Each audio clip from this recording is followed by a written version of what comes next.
ஜூலை 30, 2024 வயநாட்டில் புஞ்சிரிமட்டம், முண்டக்கை, சூரல்மலை, வெள்ளரிமலை இந்த இடங்கள்லாம் நிலச்சரிவு நடந்து 1 மாதம் ஆயிடுச்சு. இந்த நிலச்சரிவுக்கு முன்னாடி இந்த பகுதியெல்லாம் எப்படி இருந்ததுன்னு சொல்லிட்டு பார்க்கலாம்.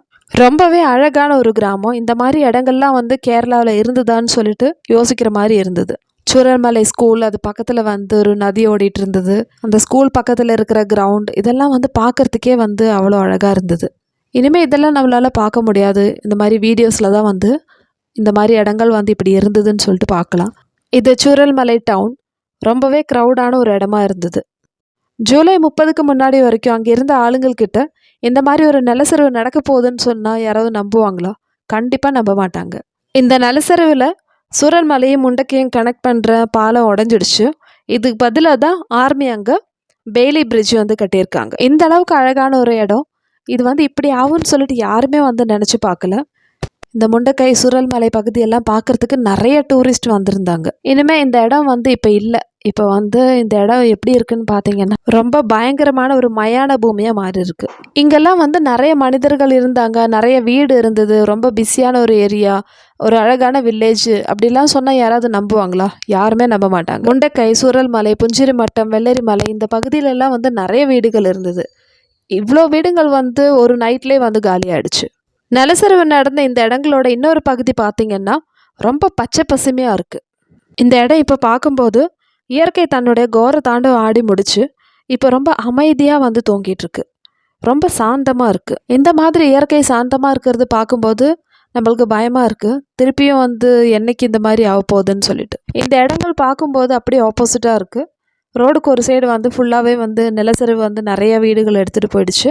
மறு சைடு பார்த்திங்கன்னா பச்சை பசுமையாக இருக்குது.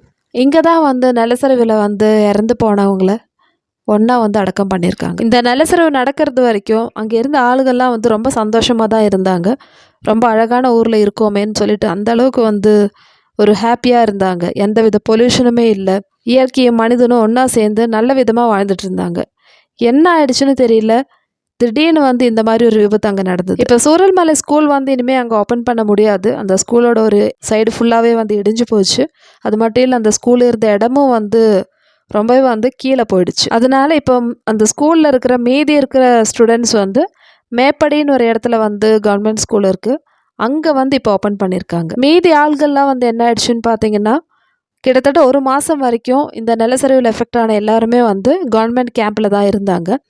அவங்கெல்லாம் இப்போ கவர்மெண்ட் ஏற்படுத்தினா வாடகை வீட்டுக்கு மாறிட்டாங்க. கவர்மெண்ட்டோட அடுத்த பிளான் என்னன்னு பார்த்தீங்கன்னா எல்லாருக்குமே ஒவ்வொருத்தருக்கும் 10 சென்ட் இடத்துல 1000 ஸ்கொயர் ஃபீட்டில் ஒரு வீடு கட்டுறதுக்காக பிளான் பண்ணியிருக்காங்க. அந்த வீடு கட்டி முடிக்கிறது வரைக்கும் இவங்கெல்லாம் வாடகை வீட்டில் தான் இருக்க போகிறாங்க.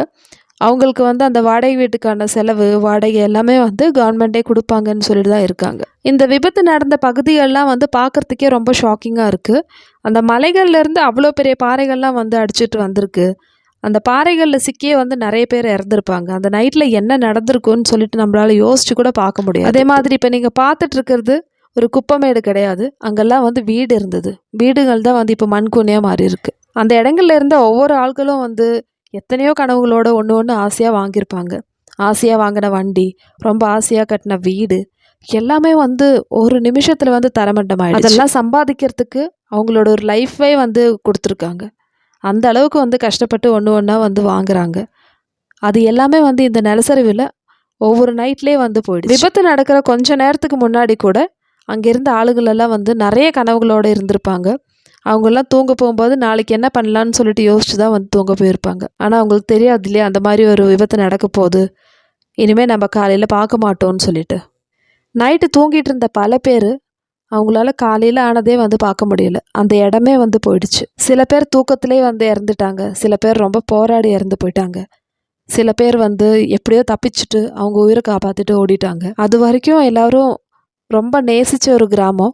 அந்த நிலச்சரிவுக்கு அப்புறமேட்டு இனிமேல் இந்த மாதிரி ஒரு இடத்துக்கு போகவே கூடாதுன்னு சொல்லிட்டு சபிச்சுட்டு தான் எல்லாரும் போயிருப்பாங்க. எத்தனையோ விபத்துக்கள் நம்ம பார்த்துட்ருக்கோம்.